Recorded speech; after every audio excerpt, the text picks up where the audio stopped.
The door wasn't locked. That was the first thing that felt wrong. I stood there with my hand still wrapped around the handle, my son pressed against my leg, his fingers digging into my coat like he was trying to disappear inside me. The house smelled lived in, warm, familiar, not like a place where a woman had been dying for weeks. My phone buzzed in my pocket. Nothing from him. Still nothing. Inside, the television murmured softly. A laugh track. Too cheerful. Too alive. I stepped forward. My son didn't. His body went rigid. Breath caught halfway in. Then he leaned closer to my ear and whispered, barely sound, barely breath. Mom, why is Daddy's friend sleeping in Grandma's bed? The world didn't shatter. It went silent. Not dramatic, not loud. Just empty. I didn't answer him. I couldn't. My mind was already moving, already sealing doors, already locking my face into something calm enough to pass for normal. Because men like my husband always warned you first. If you ever cheat on me, he used to say, voice low, casual, almost bored, you'll be black and blue. I will find out. He said it like a promise. I believed him. That's what still burns. When he told me his mother was sick, I didn't argue. When days turned into weeks, I told myself he was overwhelmed. When calls went unanswered, I told myself hospitals were loud. When my messages stayed on read, I told myself grief makes cowards of us all. Denial is a very clean lie. It keeps things tidy. But the little details wouldn't stay quiet. His location turning off, his phone bill doubling, a woman's name, saved as a man's, popping up once before disappearing. The way our son asked why Daddy didn't say goodnight anymore, I didn't cry. I cataloged.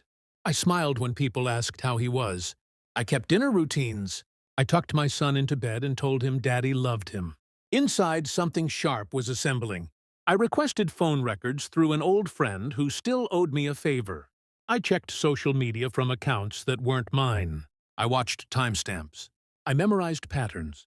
I pulled credit card statements and circled charges that didn't belong to hospitals or pharmacies, hotels, flowers, a maternity store. That one almost made me laugh. At night, lying alone in our bed, I rehearsed conversations I would never have. I imagined his excuses and dismantled them one by one.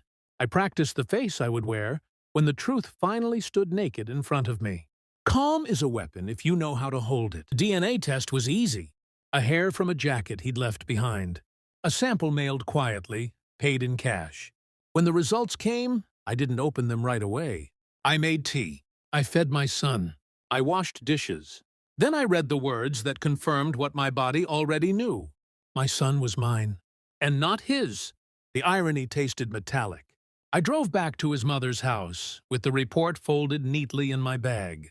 No screaming, no warning, just intention. When I stepped inside this time, he was there. Alive, healthy, thinner maybe, guilty, definitely, and she was there too. Younger than me, softer, sitting too comfortably on a couch that wasn't hers. Her hand instinctively went to her stomach when she saw me. I handed him the envelope. Open it, I said. He did. His face drained slowly, like someone pulling color out with patience. His mouth opened, closed. He looked at our son, then at her. She started crying. I stayed still. You told me you'd always find out, I said quietly. I believed you. He dropped the papers like they burned. The room filled with noise, apologies, explanations, sobbing, but it all sounded distant, like I was underwater, watching people panic through glass.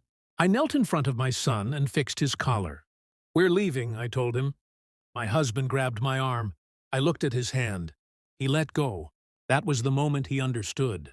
Not when he was exposed, not when his lies collapsed, but when he realized I felt nothing for him anymore. Weeks later, the legal papers followed. Custody, finances, truth, formalized and stamped. His mother didn't call. The other woman blocked me everywhere. Good. I didn't want apologies. I wanted distance. Now, sometimes, I think about that warning he used to repeat. About violence, about control, about knowing everything. He was right about one thing. I did find out, and I didn't need to leave a mark. The last thing I ever said to him was simple, almost gentle. "You should have been afraid of the quiet." And then I walked away, carrying only what was mine, already gone from him long before my footsteps faded